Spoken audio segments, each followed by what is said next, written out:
Hello everyone, this is part 17 of What If Naruto Was Born in the Uzumaki clan, and I hope you guys enjoy this video and to like, to subscribe, to share, and check out the playlist, to see more comment down below. Now let's start the intro. They call me a god. They call me a god. They call me a god. Join my membership, the perks are great. It's in the description. Conan stared up at the night sky shining with so many stars. The horizon was clear and a healthy sea wind was hitting her body, rejuvenating her even at midnight. Off in the distance, she could see the half moon bathing the lands with its light. It was one of the most beautiful things she had ever seen. She loved Omegakure and was a loyal ninja of her village, but even she couldn't deny that Izu was far more beautiful. And why Naruto had fought so hard for his home. You asked me once about my legacy. A faint smile arrived on her face as she heard his voice behind her. Seconds later, he joined her in sitting at the rooftop observing the vast sea in front of them. So did you find your answer? She asked gently. I did. She looked into his eyes and for once found a serene peace existing in those deep blue orbs. Giving this village, my friends and my family a peaceful future will be my legacy, he confessed, and couldn't help but be mesmerized as a wild gush of wind blew her beautiful blue hair across her face. How much are you willing to ask for that? Asked Conan. I want it more than you can imagine. She looked back at the open sea and spoke in a voice barely above a whisper. Then I'm happy for you. Conan felt something touch her hand and looking down she realized he had entwined his hand with hers. When she looked back at him, she was surprised. If it gets too dangerous, retreat and come back, he almost pleaded, his fears clearly visible in those blue eyes. No, he was afraid for her. And she felt her sea tightening at that thought. Hanzo asked me to follow all your orders and I know how much the alliance between our villages is crucial for not just the survival but also the future of my village. I must do all I can for that, even. She couldn't finish that thought because his grip on her hand became rock solid and he was inches away from her face. I don't want to win a future on the deaths of my friends, he whispered fiercely, now truly afraid for her. Your best friends will be safe, she pointed calmly.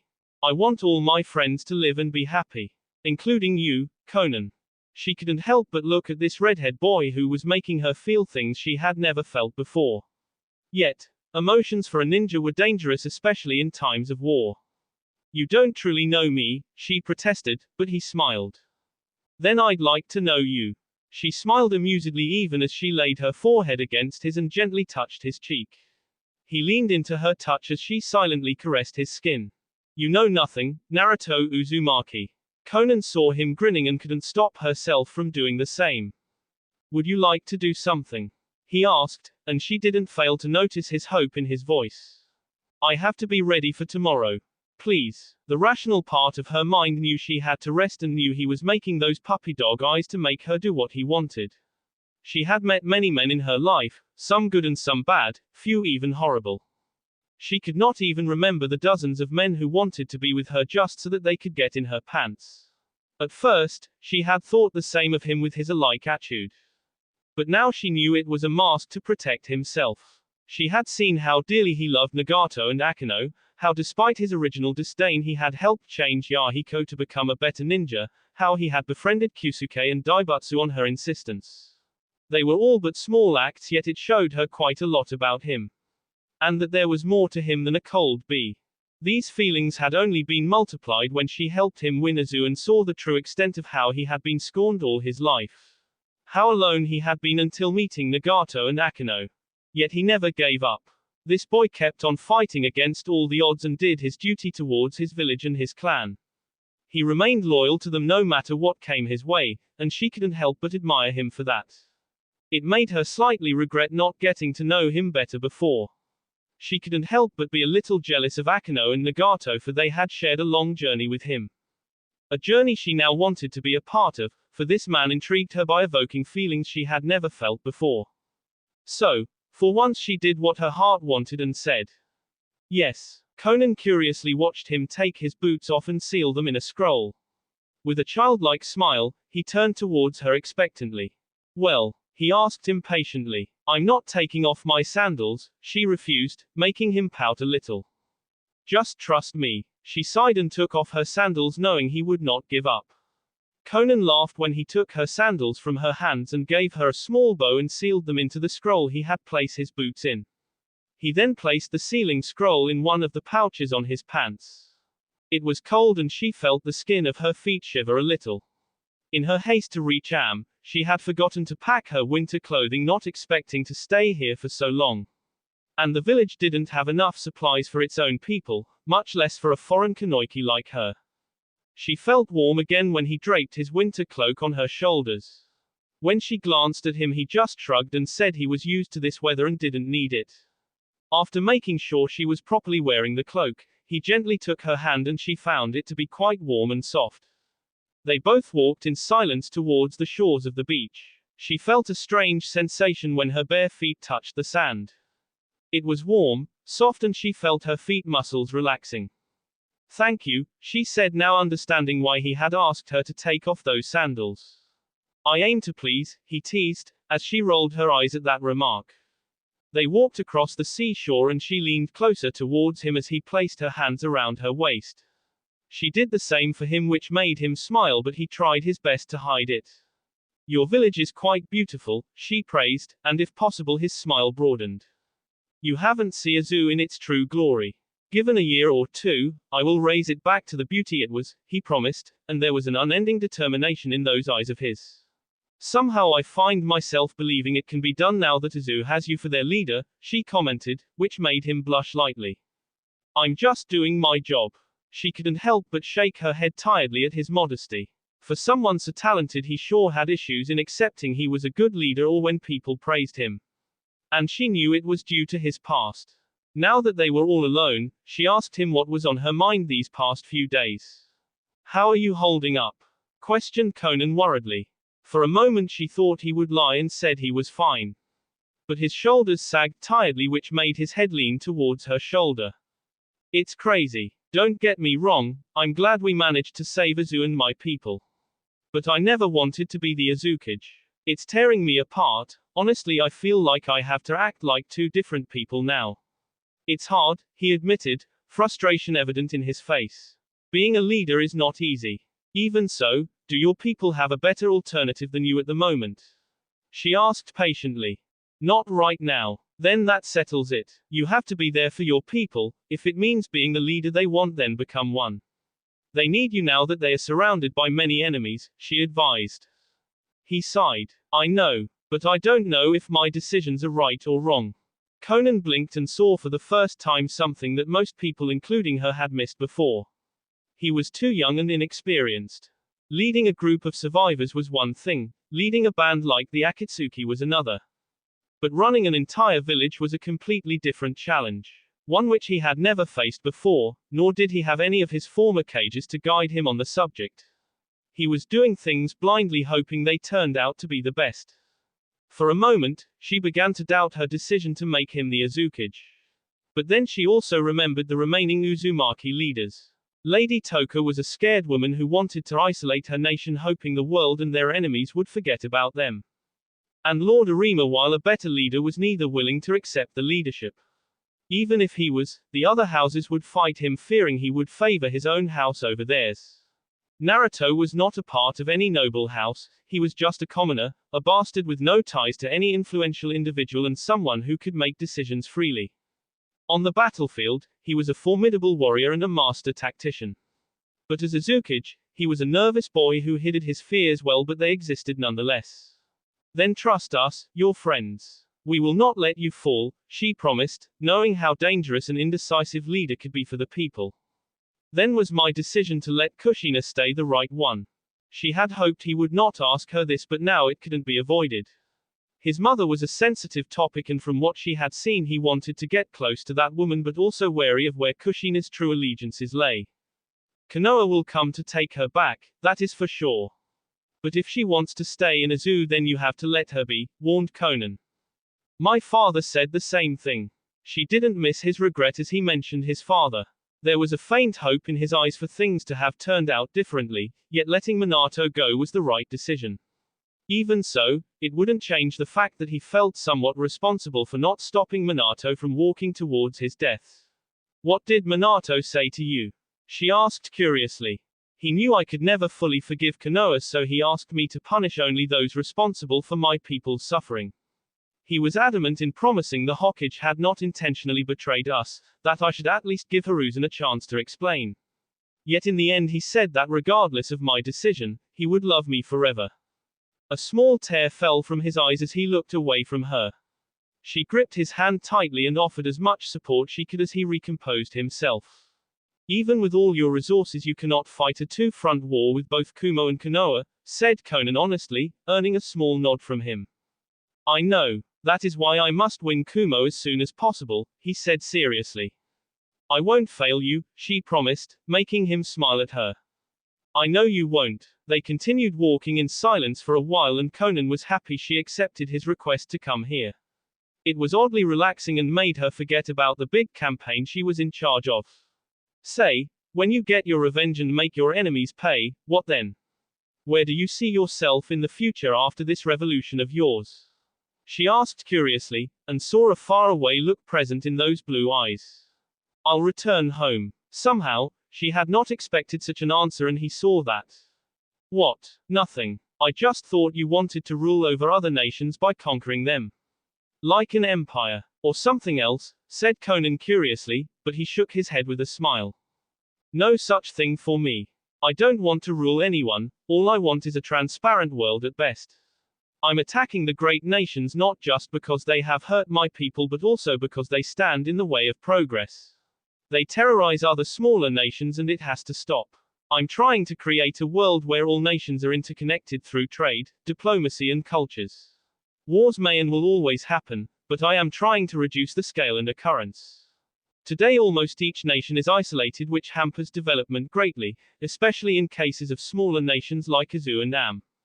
The Great Five use this weakness to impose their dominance. It wouldn't have been so bad actually if they didn't war against each other so frequently, bringing ruin to the entire world. Akatsuki and my mission is to break this isolation and bring all the nations closer. It sounds easier said than done, but I have to try. When he was done with his explanation, he saw her staring at him strangely, which made him uncomfortable. Why are you looking at me like that? He asked, now a little angry and nervous, for he had laid out his dream in front of her. Was it mistake? She touched his arm almost reassuringly and there was a gentleness in her eyes as she looked at him. It's a good future, I just didn't think once a young could think of such, she admitted, and this time that arrogant smirk returned on his face. You talk as if you've seen many decades, Grandma, he teased. His grin increased tenfold when she narrowed her eyes dangerously. I'm not, she protested, as he laughed. Yes you are, Grandma. He ran when she picked up a handful of sand from the ground and ran after him. He laughed as she tried to chase after him. He was faster and he knew it. A smirk appeared on her lips as she silently made a hand seal. He yelped when a paper tag burst a few feet in front of him, sending sand in his eyes. He lost his momentum and tumbled gracelessly across the sand. A snarky retort was on her lips until she felt some sand hitting her own eyes, making her fall as well. When her vision cleared, she saw her entire body married in beach sand from head to toe. Gods! He was the same with his own red hair now a mess covered in beach sand. His clothes were not any better either, yet despite all that he laughed. At first, she tried to stop it, but he was a bad influence and soon Conan found herself laughing alongside him. Here they were, two teenagers in a beautiful night away from all the worries of the world. Just enjoying life for the beauty it was with the person they liked. She abruptly stopped at that last thought and her eyes shifted towards him. Of all the men she had seen in her life, Naruto Uzumaki was definitely the most frustrating and mysterious one. He was a dangerous ninja and a most of the time, but now she had seen this new side of him. And it was beautiful. He caught her staring at him intently and she saw another snarky remark about to pass his lips. But at the last moment he stopped and pursed his lips, deciding not to ruin the moment. Instead he lied flat on the sand and gazed up at the dark sky full of stars and that shining moon. Conan followed him and felt herself relaxing under the sky. He talked about the history of his village, some of his happy memories, the different festivals and customs. She at times asked him her questions and he gladly answered. Conan was surprised to discover that the Uzumaki followed multiple gods instead of just one great god. There were noble houses who worshipped nature as the gods with the trees, rivers and forests as their symbol. One house worshipped some strange sea god. Lady Toka and many other houses practiced a religion where multiple gods and goddesses represented different noble qualities a man must follow. And Lord Arima's house was the only house that worshipped a deity known as the Old Gods. What about you? Whom do you worship? Asked Conan curiously.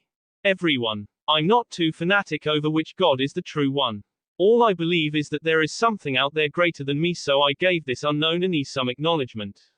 My opinion would have been a problem if I had belonged to any noble house following a different god, but since I am a commoner bastard nobody bothers me too much, he admitted freely, with a carefree smile. Does it bother you, being still regarded by that term despite all you've done? She asked sadly, and saw him somber a little. I don't know, Conan. Despite all the different gods, my whole clan believes truly in the tradition of marriage. The union of a man and woman is sacred to them. When I was sent to Azu, my mother never revealed the name of my father. Neither was there any proof that she had me after marriage, which made me a bastard born of lust and not love, he explained. That's stupid, she said a little angrily, which made him smile. It is what it is. Maybe one day when all this madness is over, I'll do something about it, he said hopefully, but she shook her head. Now is the time. Your clan is weakened greatly and the noble houses have lost much of their power. How many there are of your kind? She asked hesitantly, not wanting to say that dreaded word. Maybe around 100 inches, he answered skeptically. And they are not considered Uzumaki? She asked, truly disgusted now, which made him flinch a little. No, not even you? Asked Conan in shock. Well, I am considered one, for I am the Azukage. But legally I am not, nor can I own any lands or les. If I have children someday from a marriage, they will be welcomed as true-born members of the clan. But I will be a bastard all my life, he said bitterly. Then abolish this stupid practice altogether. What? Do you even know the unrest it will cause? The noble houses will have my head, he said aghast, which made her growl in frustration. You're the Azukage, damn it. Say you need to legitimize all of your kind to bring your clan back to its full strength over the years. Appeal to their rationalism, and if they still oppose, she argued fiercely, making him glare at her. I will not kill my own people, Conan, he said icily. I've said this before and I will say it again for your sake. Show too much kindness and people won't fear you. They don't fear you, then they don't follow you, she warned harshly, and wanted to hit something, for she saw he was still not accepting of the harsh truth. I'll think about it, he finally said, but she knew he would probably not do it. Silence reigned between them for long, neither willing to speak, for they both had opposite opinions. For all his talents, Naruto Uzumaki was truly naive and innocent when it came to his clan. It was his biggest weakness and might just cost him dearly someday. The good mood had vanished, but he didn't leave her. Instead, he started talking about her mission and told her Daibutsu would be going with her and Yahiko would stay with him. He told her all about the soldiers under her command, and while she was not much impressed, she was glad to have so many of them.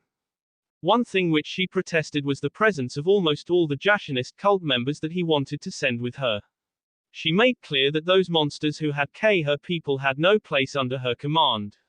But he insisted that they were the best fighters for this mission, and he had not offered them opportunities for quite some time to kill and plunder in the god's name.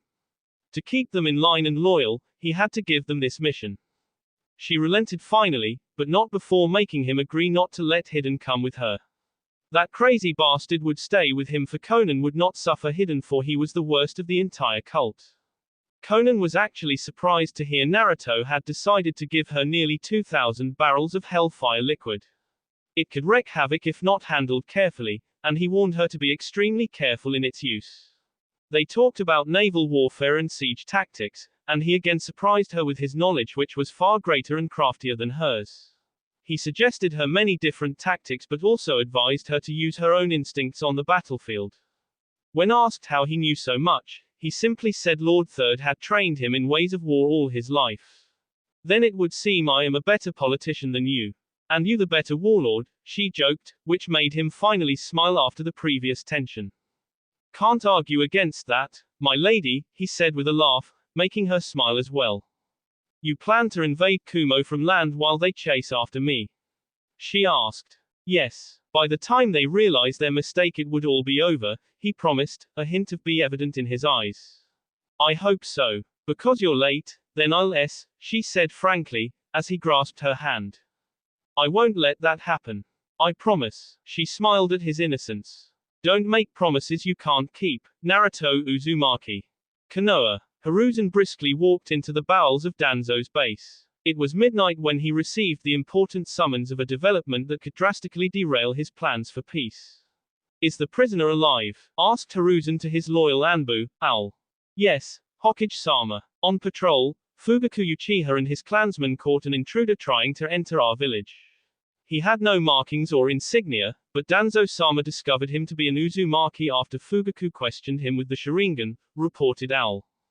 This is grave news. I need to talk with the prisoner and discover what Uzu is up to. We cannot have any more war, said Hiruzen gravely. No, we cannot. But Hokage-sama, most of the clans, especially the Uchiha, are not happy over your decision to have negotiations with the Uzumaki. Even some of our Anbu comrades have expressed resentment, warned Eagle, his other loyal female Anbu who had been Hiruzen's guards for the past 5 years. The weary Cage nodded, for he knew they were speaking the truth. Both of you, a leader must sometimes make decisions that does not make one's people happy but are necessary for their future. I will perhaps be hated for my decisions of peace by future generations, but if I do not make them there won't be any future generations. Konoha cannot wage war against the entire world no matter how strong we are, for even the strongest tree cannot stand alone in a violent storm, advised Hiruzen. We understand, Hokage-sama, replied both his Anbu guards. They were loyal just like Tsunade and Jiraiya and knew how important it was to make peace and not wage wars. They walked in silence down the corridors and couldn't help but notice how dull and lifeless this base was. There was a sense of darkness within these walls that held many of Konoha's secrets. Hiruzen frowned when he saw a group of people, mostly Uchihas, few Anbus, even Orochimaru standing circle around someone. The Hokage saw the silhouette of a person with bright red hair restrained in a chair. The prisoner. We have the prisoner secured, Hokage, said Danzo curtly, not giving the respect which made Hiruzen's guards tense. Deciding to let go his friend's rudeness, Hiruzen walked forward, making the group of Konoha shinobi part ways for him. He passed by Orochimaru's side, who actually avoided looking at him for a change. His student had clearly expressed his opposition to Hiruzen's desire for peace, and they had been at odds for the past few days. No matter, he would get over it soon enough. Hiruzen grasped the face of the prisoner and lifted it up. What? He gasped as the cold metal pierced through his sea close to his heart. Yet it was not the pain but the shock that was overwhelming Hiruzen, for the person who had him was none other than Orochimaru, rasped the old man.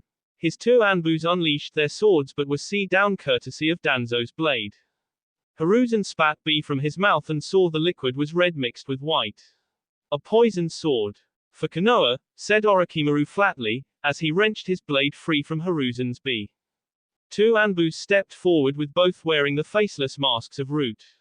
For Konoha, they buried their swords again in Hiruzen's sea, the Hokage's body too paralyzed to move or defend courtesy of the poison spreading in his veins. One by one all the Uchihas and remaining Anbus stepped forward and buried their blades into the body of their leader in the name of Konoha. Finally, the old man collapsed to his knees with his sea and stomach full of wounds, oozed out of his body like a river, yet he stared at his own people with silent tears in his eyes. Why? He wanted to ask but he couldn't speak, for he was going numb from the poison. As if to answer his question, his oldest friend and comrade Danzo walked forward, and there was pity and disappointment in those eyes. Tobirama-sensei entrusted us to protect Konoha, but your peaceful delusions will destroy our village. You served Konoha, but it is time for you to rest. The people will know and care you, and in this time of war there will be no more questions.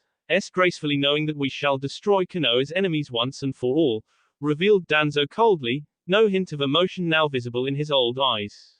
As the Root commander knelt before his friend, Hiruzen desperately placed his hand on Danzo's shoulder. Do not destroy the leaf, my friend, pleaded Hiruzen, hoping to gods these people would not do what he thought they were going to do. He got his answer in the form of Danzo burying a blade in his heart. Hiruzen collapsed to the ground in a pool of his own as Danzo and the other conspirators started walking away. He stared at his two Anbu and saw they were S as well. Alone and broken, he stared at the ceilings of this dark base. He rasped 3 broken and painful breaths before white liquid burst from his mouth. He felt his body going cold and the small sounds around him vanishing. His blank gaze staring in the darkness. Forever. A week later, Conan stood on the deck of her flagship, Dawn. Her eyes observed the 10 other warships full of armed soldiers that were all sailing towards the Land of Lightning. It was perhaps the largest naval expedition in shinobi history, perhaps one of the largest in mankind's even. Yet the odds were against her almost completely. She was an inexperienced commander with very poor knowledge on naval warfare. The only reason she was even commanding was because Naruto needed her to and had given her a battle plan which would help her fight against the vastly superior, larger and well-trained Kumo naval fleet. The Land of Lightning was the dominant military power of the world just a few weeks ago with the largest and well-trained army, the largest naval fleet in the world, and the most lethal Anbu force in the form of the Kinkaku, and lastly the monstrous Reikage. Yet all that might and glory had been est by Minato Namikaze and his son, Naruto. The Yellow Flash K the third Reikage, his son A, half of Kumo's army and a large chunk of Kumo's powerful armed forces. He would have annihilated the entire nation single-handedly had KB, the Eight Tails Jinchuriki not his life to end the Konoha warrior.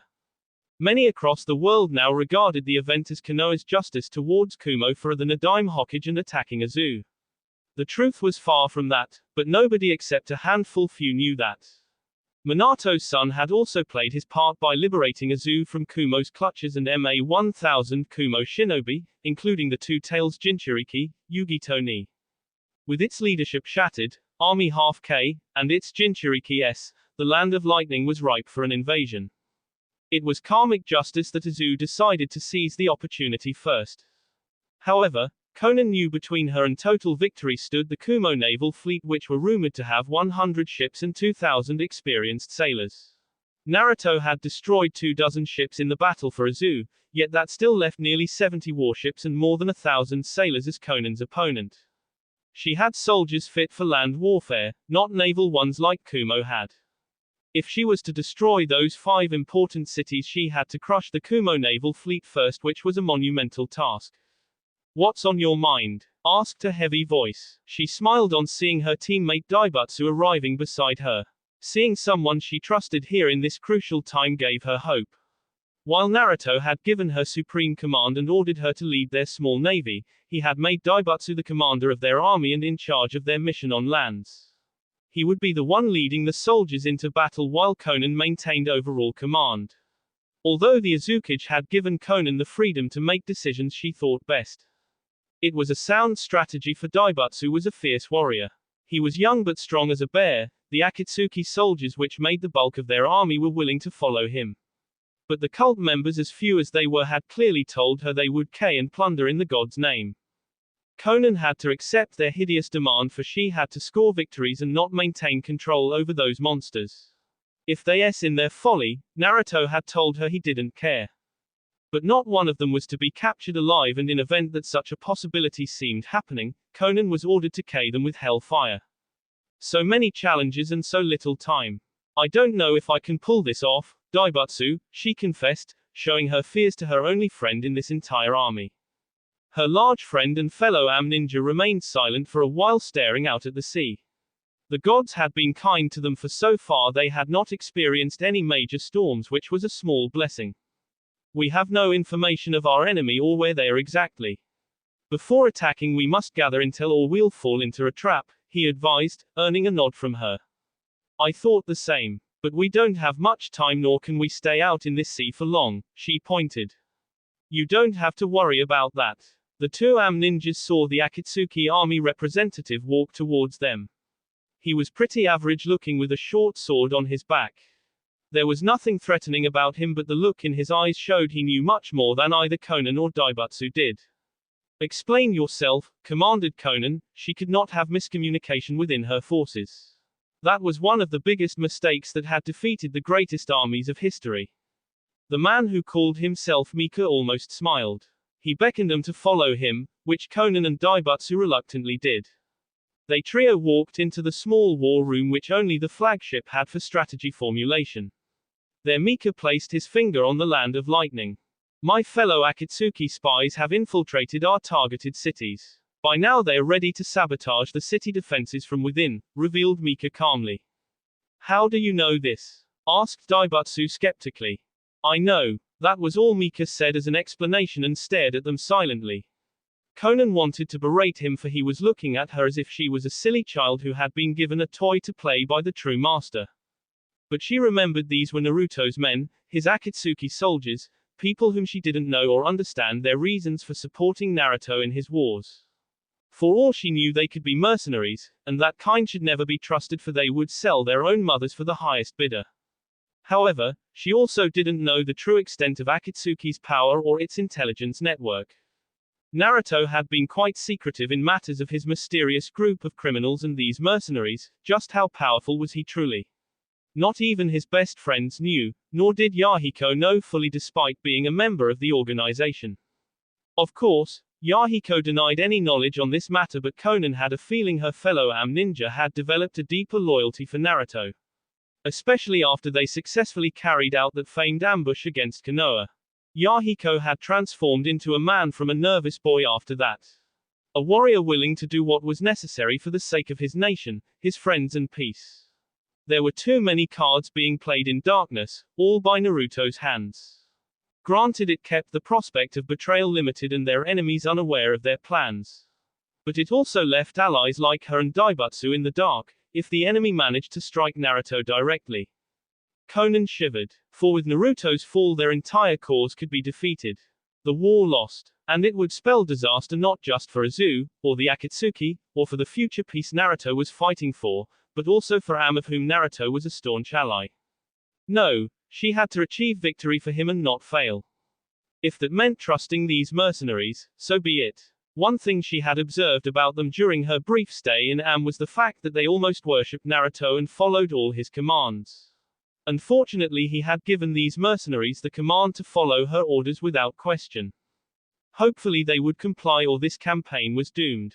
Tell us what you know. Everything, she commanded, earning a nod from Mika. Our spies tell us that Kumo has around 80 ships in total all scattered across our targeted cities.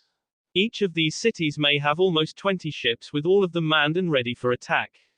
Kumo is expecting an attack, Commander, reported Mika.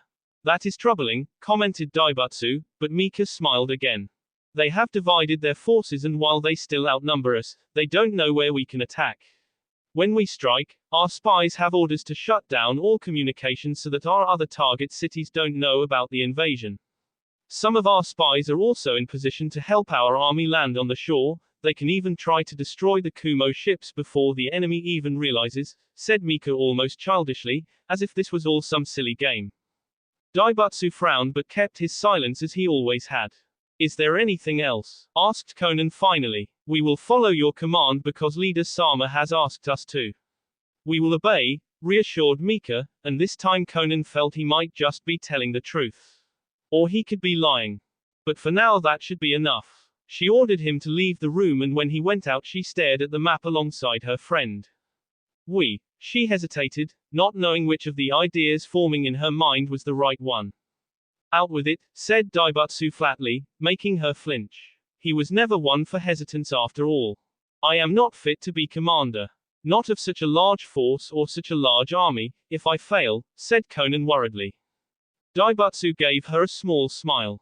Then we fail. All I know is that I am here to fight for my friends, for our cause, for a megacorps future. I am not smart or cunning, all I have is my strength, my conviction, and my loyalty. And they are yours. Conan felt tears arrive in her eyes at his honesty. Her shoulders trembled as the teenage girl within her tried to gather herself. Daibatsu laid a firm hand on her shoulder. Give me the command, good or bad, right or wrong. I will get you victory no matter what, pledged Daibatsu in his iron voice. How can you be so sure? Asked Conan. Because I am a ninja. I will fight for my nation and my friends for as long as I can, maybe I'll win or maybe I'll lose. But until there is breath in this body of mine, I will continue fighting. No retreat, no surrender. She found some of her lost strength and confidence returning on his words. She wondered where he got such conviction from and when she looked in his eyes, she got the answer. Daibatsu believed. He accepted that he was just a man, one ninja who had to do his duty. He didn't know the future or his fate, all he could do was fight for it. Maybe she had to do the same. She had to believe in herself. Thank you, Daibatsu, she replied, and gave him a brief hug as he patted her back with his big manly hands.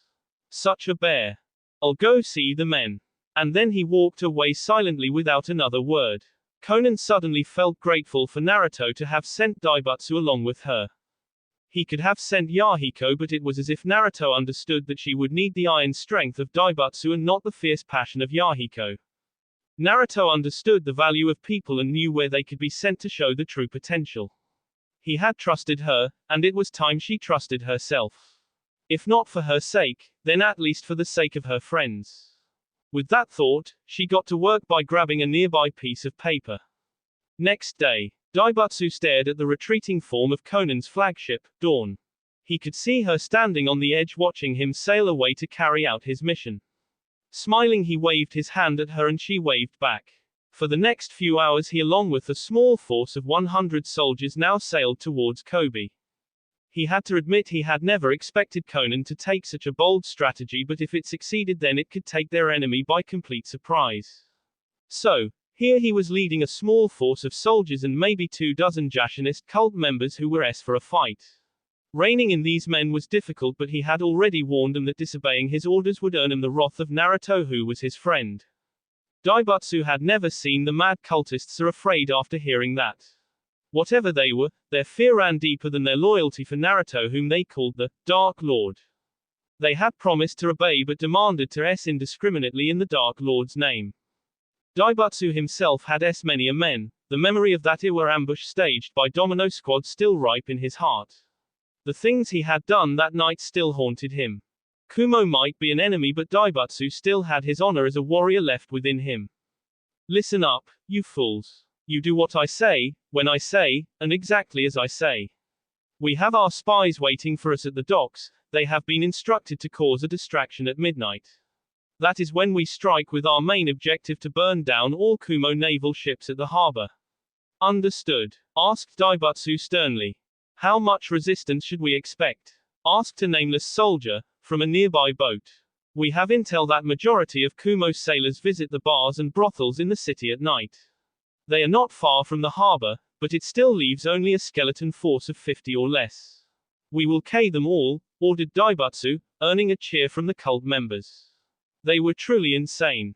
What about the city defenses and our plan to burn the city? Asked another soldier. After burning the ships, we shall link up with our spies, as few as they are. They have assured us that traps have been set all across the city to corner the defenders. If we move fast enough, we can overwhelm them. Lord Naruto has asked us to take no prisoners, so you are free to kill all the soldiers, but leave the civilians aside if they don't get in our way. Our main objective is to burn down the city. Think you fools can handle that? Asked Daibatsu with a frown, as he stared at the few cult members carrying barrels of hellfire with them. They gleefully stared back at him. We shall burn everything for our Dark Lord, yelled the first one. Yes, yes, a magnificent S, said another cult member. Religious fanatics. Daibatsu cursed them to whatever hell that existed for such creatures, for he knew despite his orders many innocents would today by the hands of these mad men. But it was also true that only these men were crazy enough or brave to carry hellfire with them on their backs. Whatever the case, he had a mission and he was going to see it through. By sunrise tomorrow, either Kobe will burn, or Daibatsu and his men. She stared at the dark sky whose moon was concealed behind the vast clouds. There were no rains falling from the heavens, but soon the lands would be drenched regardless. As she flew high in the sky with her wings of paper carrying her weight, she knew what people would remember her as from this day. The Angel of Death. Her gaze settled upon the rich port city of Sasebo. Large mansions, flourishing markets that still operated at nights, high walls to protect the city, and a large harbor where nearly 30 ships were still on duty. This was Kumo's second largest and most wealthiest city after the capital of the Lightning Daimyo. And she had to raise it down to the ground. She could see her entire fleet slowly approaching towards the city in the darkness of the light. Nearly 2,900 soldiers ready to kill and butcher every single soul in the city. She had decided to approach a twin strike strategy with Daibutsu attacking Kobe, which held a large amount of Kumo's food supplies, while Conan herself would destroy Seizubo, which was a symbol of Kumo's wealth and powerful economy. Even now she could see the defenders still at their posts despite time approaching close to midnight. They were not willing to take any chances. And neither was she. If that fleet of 30 ships marched out to meet Conan's own ships, then that would be the end of her campaign. She clasped her hands together and called forth large reserves of her chakra. Shikigami no Mai, dance of the formula paper. From her entire body were unleashed hundreds of paper tags that started to fall down to the earth, towards the harbor that held the naval fleet. Sasebo city walls. A young Kumo Chunin with sandy blonde hair was the first to feel something was wrong. His sensory powers were warning him, and he turned towards his superior and defender of the city. Commander Dodai, yelled C, as he ran towards the young man who had been the third Raikage's aide. The eye-patch-wearing shinobi turned towards C, and the Chunin knew that Dodai was not blind to the actions happening in the dark. What do you feel, Sensor? Asked Dodai calmly. Yes, Commander. I feel an enormous energy build up in the skies. Something big is happening, warned C, making his leader frown a little as he stared at the dark clouds in the sky. Possibly a storm is brewing in those dark clouds, C. These are telltale signs of a lightning storm not uncommon across our nation, pointed Dodai neutrally, but C adamantly shook his head. I know what I feel. It's not natural, protested C. Dodai was about to say something when of the nearby Junin pointed his finger towards something. What the F is that? Snow. Too big for a snow particle. Commander Dodai immediately grabbed a sea glass and gazed his one eye into the hole. He zoomed the glass towards the particles falling from the sky, and his bee froze. They were. Warn the fleet. His scream was drowned in the sea of explosions that rocked all across the harbor. Dodai watched in horror as sailors were blasted to ships set ablaze in raging inferno, burning men and women jumping into the waters to save themselves. Already 10 ships were sinking, and many were still getting pounded by the explosives falling from the skies in the form of paper. With me, he commanded. He jumped from the edge and started to run down the wall towards the burning harbor. He had to save the fleet at all costs. Behind him he heard angry roars as hundreds of his fighters followed after him. All ninjas ready to butcher the person who had done this atrocity. Look out, yelled C, the censor boy. C's warning managed to alert many who deflected the incoming attacks with their kunais and swords. And that was when Dodai saw his opponent. Descending from the sky with wings of paper on her back was a woman with bright blue hair and a godly face devoid of emotions. It was from her body that explosive paper tags were raining down on the ships and sailors, her hands that were now unleashing paper shurikens in an effort to pin down Dodai's men. Again a new set of alarms rang out, and this time they were from the sea watch tower off in that small man-made island. Ships, yelled C. Are they ours? Asked a hopeful young Chunin girl. They got their answer when the sea watch tower was blasted down by projectiles launched from those incoming ships. A full attack, thought Dodai grimly. He heard the roars and battle cries from the hundreds of soldiers standing eagerly on the decks of those ships, waiting to spill the bee of Dodai's people.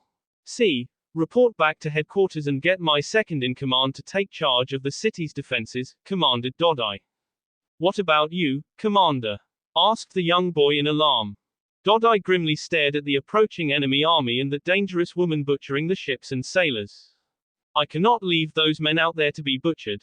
I'll get as many of them back, and then we shall have to hold them from our walls, advised Dodai.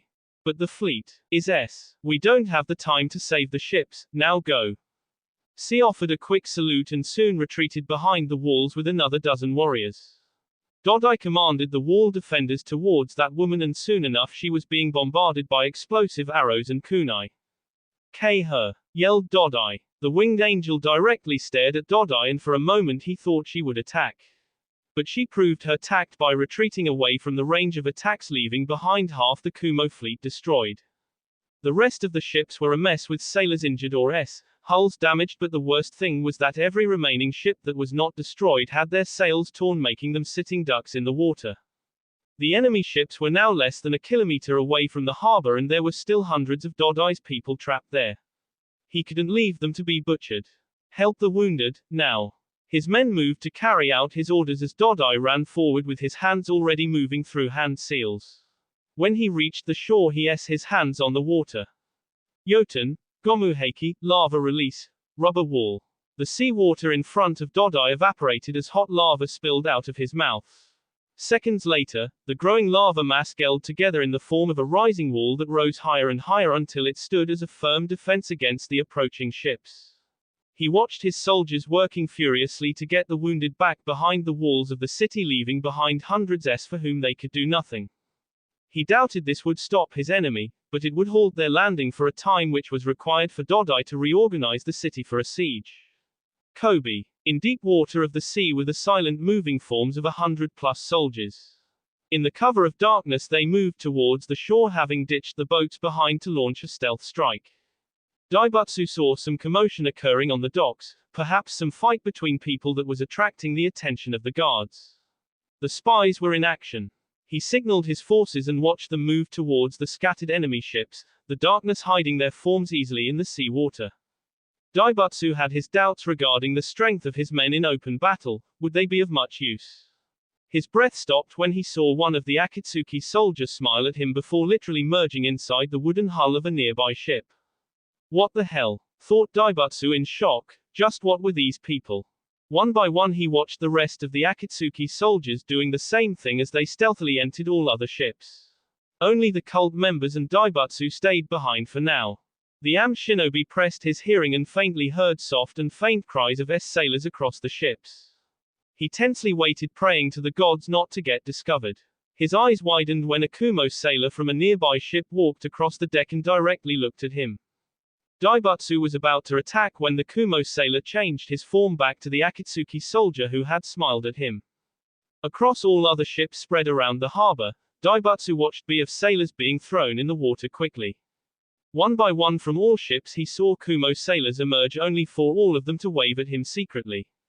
Skin changes. These were no ordinary ninjas. He quickly commanded the cult members carrying the Hellfire to board the now conquered ships.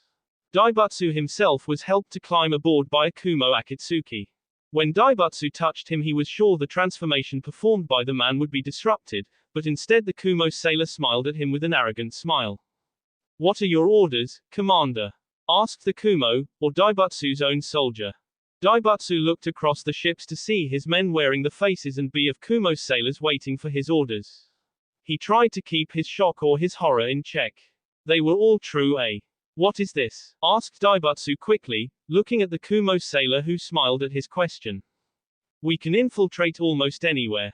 Walls don't mean anything to us. We can take the form of a man to his very DNA. We can even remember their recent memories and perform the techniques known to them to a certain extent," explained the sailor. "What are you?" asked Daibatsu warily. If the things he had heard were true, then these men were not to be taken lightly ever again. The sailor smiled. "We are all called Zetsu." Daibatsu dumbly nodded, his mind too preoccupied with the revelations. "Orders, Commander?" asked Zetsu again. "Can our spies get us within the city, even me and these cult members?" asked Daibatsu skeptically. Zetsu smiled as he turned towards the harbor. Daibatsu noticed the commotion had stopped and most of the people were going about their business, but he saw dozens of men looking exactly in his direction. "Are they all?" Zetsu waved his hand towards the men. And they all waved back quickly. In the darkness of the night, the savage smiles of the cult members was clearly disturbing, for they now saw an opportunity. Zetsu turned back towards him and had that same creepy smile on his transformed face, which disturbed Daibatsu even more. "Let us be ninjas of the night, Commander." Azu. Naruto marched through the ranks of his soldiers at a brisk pace. There was a heavy frown on his face and anger in his eyes, which made everyone give him a wide pass to walk.